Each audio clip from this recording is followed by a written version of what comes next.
On est parti.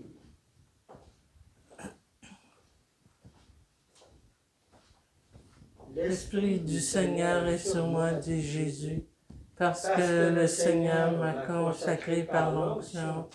Il m'a envoyé porter la bonne nouvelle aux pauvres, apporter aux opprimés la libération. Au nom du Père et du Fils et du Saint-Esprit, Amen. que Dieu notre Père et Jésus-Christ notre Seigneur vous donnent la grâce et la paix. Béni soit Dieu maintenant et toujours.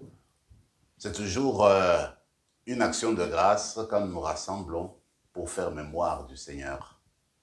Mais aujourd'hui, nous voulons penser à un frère, une personne avec qui nous avions travaillé il y a quelques années ensemble à la cathédrale d'Ottawa, Guy Boué, dont les funérailles vont être célébrées bientôt, le samedi prochain. Mais nous, déjà, nous allons offrir cette messe pour le repos de son âme, pour sa famille, pour ses enfants, sa femme, ses petits-enfants, etc. Et puis que cette célébration nous permette aussi de grandir dans la foi dans la résurrection, parce que nous sommes invités à vivre au-delà de la tombe. Cette vie, la mort, en fait, c'est pas un mur. On frappe pas le mur avec la mort. La mort nous permet d'aller au-delà du mur, au-delà de la tombe, pour continuer à vivre avec notre Seigneur. Alors déjà, avec cette foi-là, nous allons nous tourner vers le Dieu miséricordieux, celui qui nous appelle de la mort à la vie, et qu'il puisse nous pardonner déjà maintenant et nous faire entrer dans cette vie éternelle. Seigneur, accorde-nous ton pardon. Nous avons péché contre toi. Montre-nous ta miséricorde. Et nous serons sauvés. Que Dieu Tout-Puissant nous fasse miséricorde, qu'il nous pardonne nos péchés et nous conduise à la vie éternelle. Amen. Seigneur, prends pitié. Seigneur, prends pitié. Ô Christ, prends pitié. Ô Christ, prends pitié. Seigneur, prends pitié. Seigneur, prends pitié. Prions le Seigneur. Dieu éternel et tout-puissant, par une grâce extraordinaire, tu as donné au Père Pio de participer à la croix de ton Fils. Et par son ministère, tu as renouvelé les merveilles de ta miséricorde. Accorde-nous, par son intercession, d'être sans cesse unis aux souffrances du Christ et de parvenir avec bonheur à la gloire de la résurrection. Par Jésus-Christ, ton Fils, notre Seigneur et notre Dieu, qui règne avec toi et le Saint-Esprit maintenant et pour les siècles des siècles. Amen.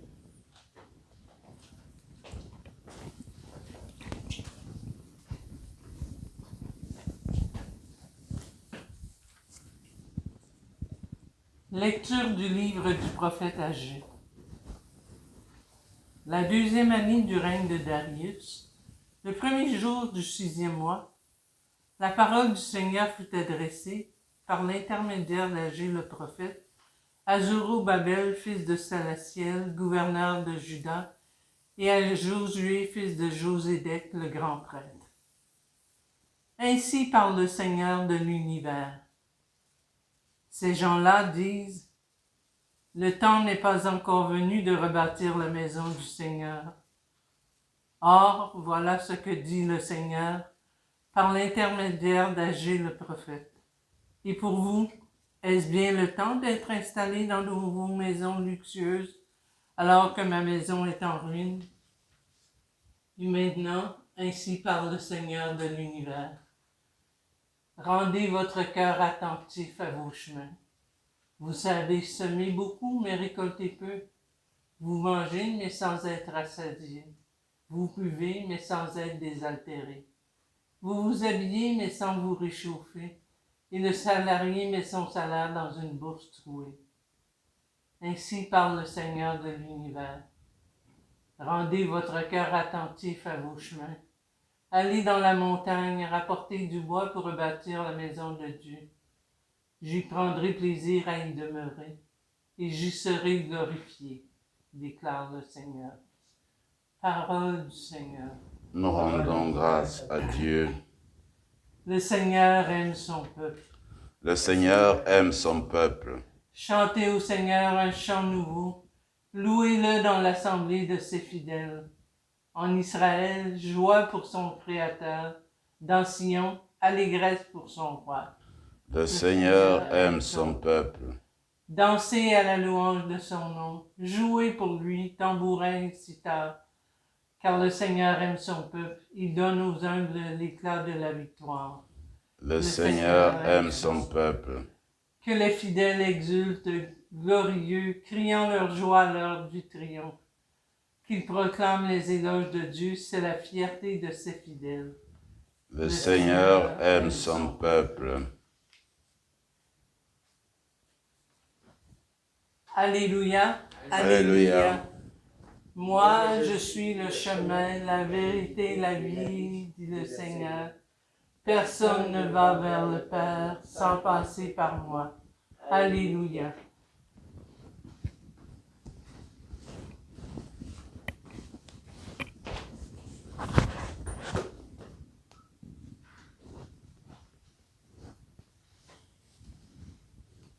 Le Seigneur soit avec vous. Et avec votre esprit. Évangile de Jésus-Christ selon saint Luc. Gloire à toi, Seigneur. En ce temps-là, Hérode, qui était au pouvoir en Galilée, entendit parler de tout ce qui s'est passé, et il ne savait que penser. En effet, certains disaient que Jean le Baptiste était ressuscité d'entre les morts. D'autres disaient, c'est le prophète Élie qui est apparu. D'autres encore, c'est un prophète d'autrefois qui est ressuscité. Quant à Hérode, il disait, Jean, je l'ai fait décapiter. Mais qui est cet homme dont j'entends dire de telles choses? Et il cherchait à le voir. Acclamons la parole du Seigneur. Louange à toi, Seigneur Jésus.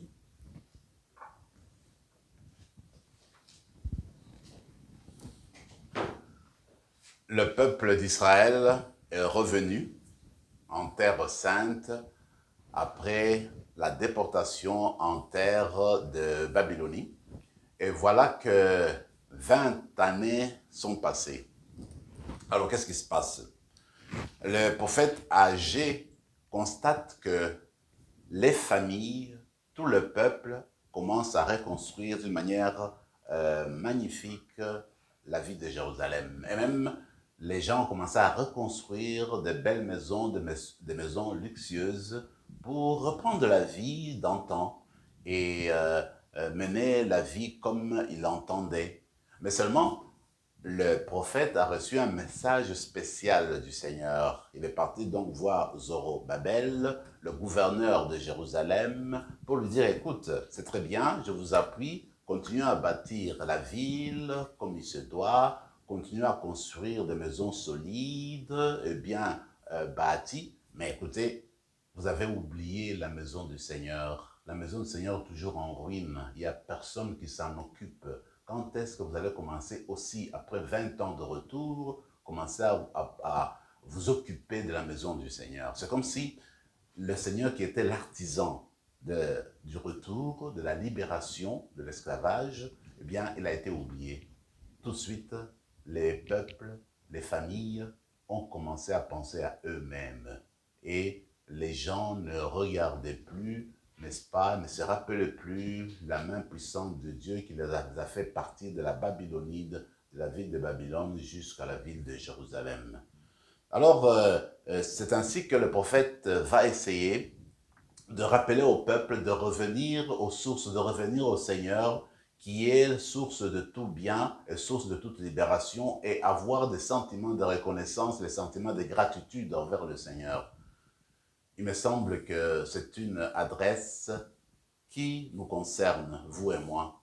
Parce que regardez, tel que nous faisons aussi les choses de foi, regardez comment dans ce siècle de vitesse, comment nous remplissons nos agendas avec tant d'occupations, avec tant de choses que nous faisons au jour le jour, et même nous avons besoin de journées qui vont au-delà de 24 heures, parce qu'on a tellement à faire.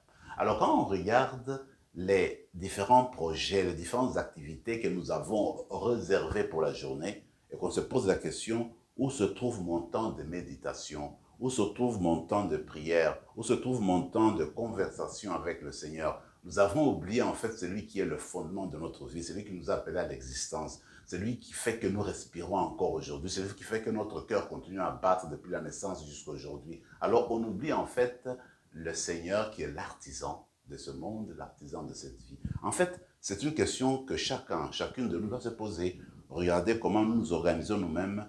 Quel est le temps que nous donnons à Dieu? Quelle est la place que nous donnons à Dieu dans le train-train de la vie, dans le quotidien, dans tout ce que nous faisons? Alors c'est revenir au Seigneur et lui donner la place qui lui revient.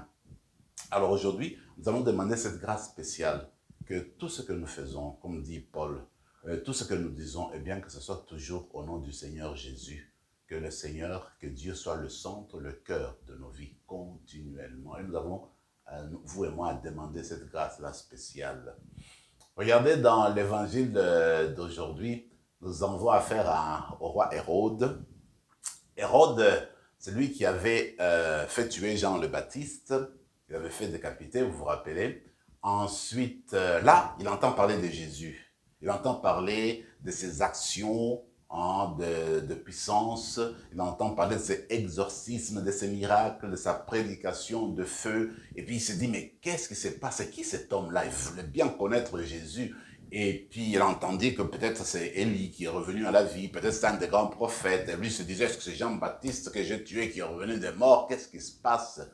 Il avait ce désir-là de voir Jésus. Mais j'aime beaucoup une comparaison qu'a faite Origène. Lui, il dit ceci, il compare Hérode avec l'aveugle-né, avec Bartimée. Alors il dit ceci, il dit, regardez, l'aveugle était privé de la luminosité du soleil, de la lumière du soleil. Il ne pouvait pas voir. Et pourtant, quand on lui dit, eh viens, Jésus veut te voir, il a pu atteindre où Jésus était, dit Origène. Mais par contre, Hérode a les yeux ouverts, il voit le soleil, la lumière du soleil, mais il n'arrive pas à arriver à Jésus, il n'arrive pas à voir Jésus parce qu'il souffrait d'une cécité de son cœur. Son cœur était aveugle, il ne pouvait pas arriver à Jésus. Même, vous vous rappelez, au moment de l'arrestation de Jésus, il sera content quand on l'amènera à Jésus, parce qu'écoutez, il va vouloir que Jésus fasse des miracles devant lui pour que finalement il commence à voir. Même quand il était devant Jésus, les yeux ouverts, il ne pouvait pas s'approcher de Jésus, il ne pouvait pas voir sa nature, ne pouvait pas avoir accès à lui parce que, trop rempli de lui-même, la cécité du cœur. Alors, ce que nous, vous et moi, ce qu'on va demander aujourd'hui, c'est que le Seigneur nous ouvre les yeux du cœur, que nous puissions percevoir les signes du temps, ce que Dieu veut nous dire, que nous puissions être en mesure d'accueillir les personnes qui nous entourent et de voir ce que Dieu nous dit à travers elles.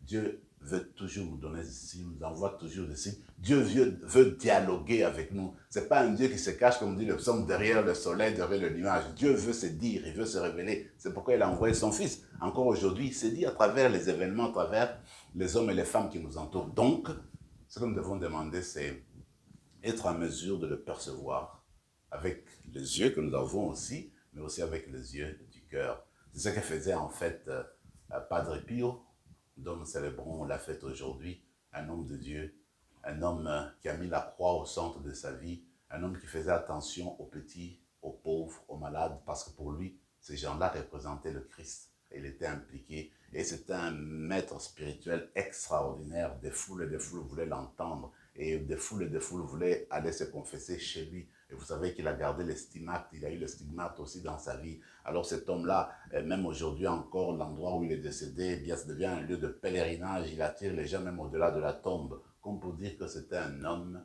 qui s'est rapproché de Dieu, qui a essayé de reconnaître le Seigneur par ses yeux de cœur, mais aussi ses yeux physiques. Toute sa vie, il a mis le Christ au centre. Peut-être que par son intercession, nous allons demander la même chose, que nous fassions attention aux plus petits, que nous le voyons, que nous voyons Jésus à travers le plus petit, le plus pauvre, le rejeté, les personnes malades, les personnes qui ont des problèmes, et bien qu'on puisse sentir que le Seigneur Jésus est là, au milieu de ces personnes-là. Alors que cette célébration nous rapproche davantage de Dieu, nous rapporte davantage de son Fils et nous remplisse de son Esprit, pour qu'au jour le jour, nous devenions les sacrements de sa présence au quotidien. Amen.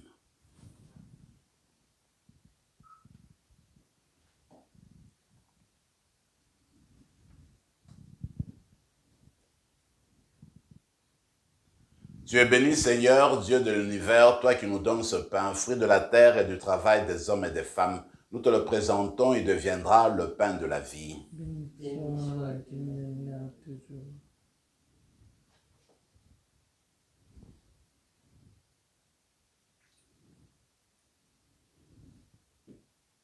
Comme cette eau se mêle au vin pour le sacrement de l'Alliance, puissions-nous être unis à la divinité de celui qui a pris notre humanité. Tu es béni, Seigneur, Dieu de l'univers, toi qui nous donnes ce vin, fruit de la vigne et du travail des hommes et des femmes. Nous te le présentons, il deviendra le vin du royaume éternel. Béni soit Dieu maintenant et toujours. Humbles et pauvres, nous te supplions, Seigneur, accueille-nous, que notre sacrifice en ce jour trouve grâce devant toi. Lave-nous de nos fautes, Seigneur, purifie-nous de nos péchés. Prions ensemble, mes frères et mes sœurs, au moment d'offrir le sacrifice de toute l'Église. Pour la gloire de Dieu et le salut du monde. Seigneur souverain, nous te prions humblement, puisque ces dons offerts en l'honneur des saints attestent ta puissance de gloire, qu'ils nous fassent bénéficier de ton salut. Par Jésus le Christ, notre Seigneur. Amen. Le Seigneur soit avec vous. Et avec votre esprit. Élevons notre cœur. Nous le tournons vers le Seigneur. Rendons grâce au Seigneur, notre Dieu. Cela est juste et bon. Vraiment, il est juste et bon de te rendre gloire, de t'offrir notre action de grâce toujours et en tout lieu. À toi, Père très saint, Dieu éternel et tout-puissant par le Christ notre Seigneur. En célébrant aujourd'hui la fête de Padre Pio, nous admirons ta sollicitude pour ton Église. Par l'exemple qu'il a donné, tu nous encourages. Par son enseignement, tu nous éclaires. À sa prière, tu veilles sur nous. C'est pourquoi, avec tous les anges et tous les saints, nous proclamons ta gloire en disant: Saint, Saint, Saint, le Seigneur Dieu de l'univers, le ciel et la terre sont remplis de ta gloire. Hosanna au plus haut des cieux. Béni soit celui qui vient au nom du Seigneur. Hosanna au plus haut des cieux. Tu es vraiment saint, Dieu de l'univers, et toute la création proclame ta louange. Car c'est toi qui donnes la vie. C'est toi qui sanctifies toutes choses par ton Fils Jésus-Christ notre Seigneur, avec la puissance de l'Esprit Saint. Et tu ne cesses de rassembler ton peuple, afin qu'il te présente partout dans le monde une offrande pure. C'est pourquoi nous te supplions de consacrer toi-même les offrandes que nous apportons.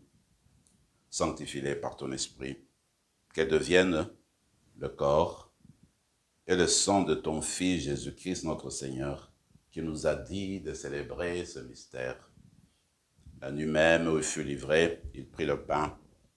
En te rendant grâce, il le bénit, il le rompit, et le donna à ses disciples en disant: « Prenez et mangez-en tous, ceci est mon corps livré pour vous. »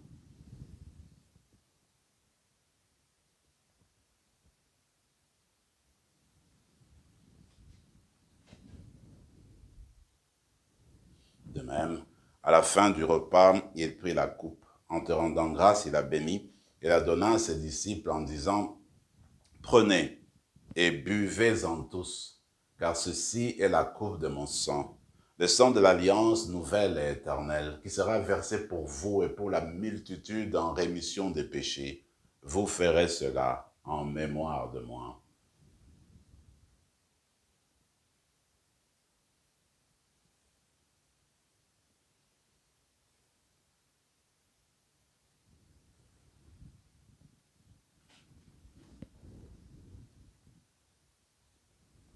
Il est grand le mystère de la foi. Nous proclamons ta mort, Seigneur Jésus. Nous célébrons ta résurrection et nous attendons ta venue dans la gloire. En faisant mémoire de ton Fils, de sa passion qui nous sauve, de sa glorieuse résurrection et de son ascension dans le ciel, alors que nous attendons son dernier avènement, nous présentons cette offrande vivante et sainte pour te rendre grâce.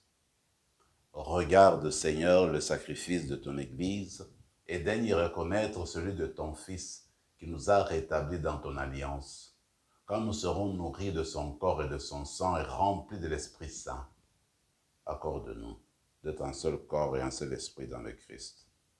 Que l'Esprit Saint fasse de nous une éternelle offrande à ta gloire, pour que nous obtenions un jour les biens du monde à venir, auprès de la Vierge Marie, la bienheureuse Mère de Dieu, avec Saint Joseph son époux, avec les apôtres, les martyrs, Saint Pio et tous les saints qui ne cessent d'intercéder pour nous. Et maintenant, nous te supplions, Seigneur, par le sacrifice qui nous réconcilie avec toi, étends au monde entier le salut et la paix.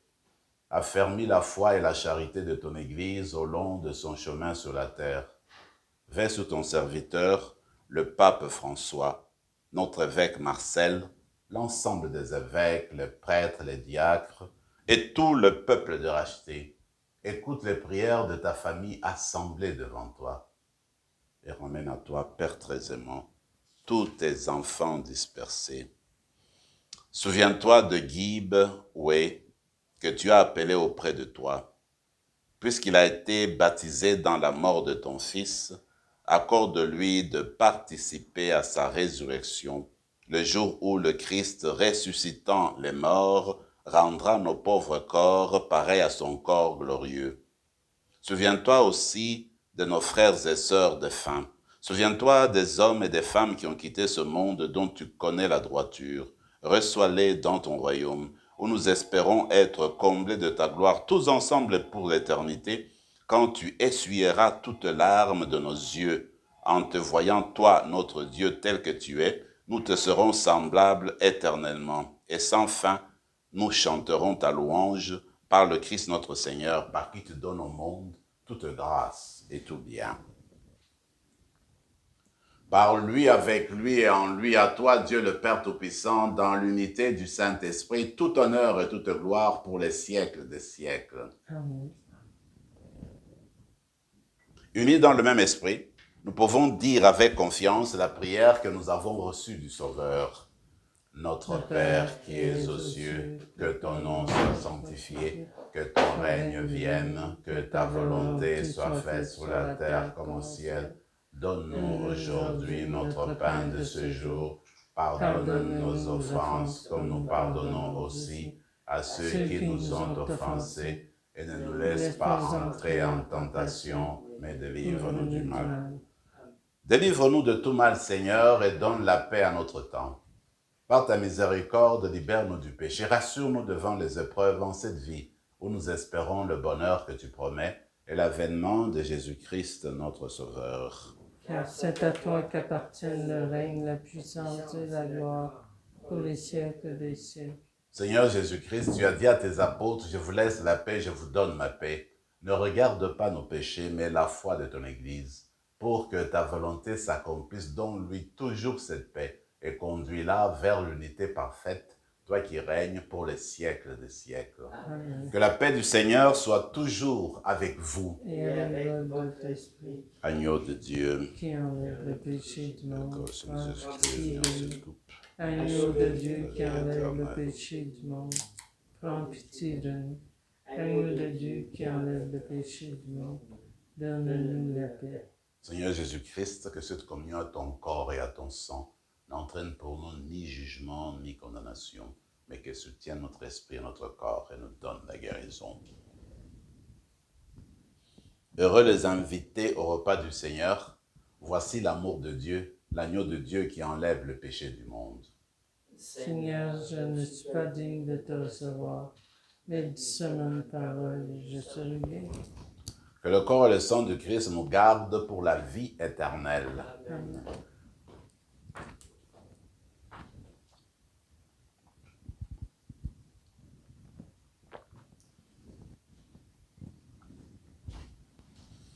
Le corps de Christ. Amen. Le corps de Christ.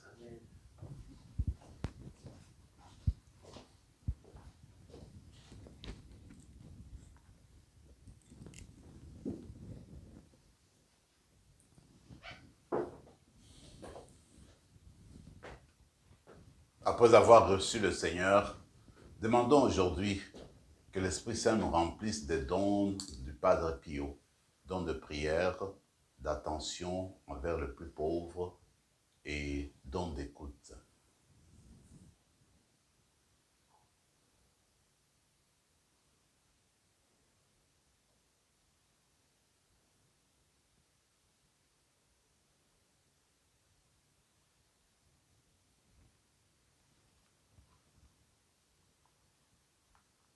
Je suis avec vous tous les jours, dit le Seigneur Jésus, jusqu'à la fin des temps. Prions encore le Seigneur. Que cette communion à tes mystères, Seigneur, nous achemine vers les joies éternelles que Saint Pio de Pietrelcina peut obtenir en te servant fidèlement par le Christ notre Seigneur. Amen. Le Seigneur soit avec vous. Et avec votre... Et que Dieu Tout-Puissant vous bénisse, le Père, le Fils et le Saint-Esprit. Amen. Allez dans la paix du Christ. Nous rendons grâce à Dieu.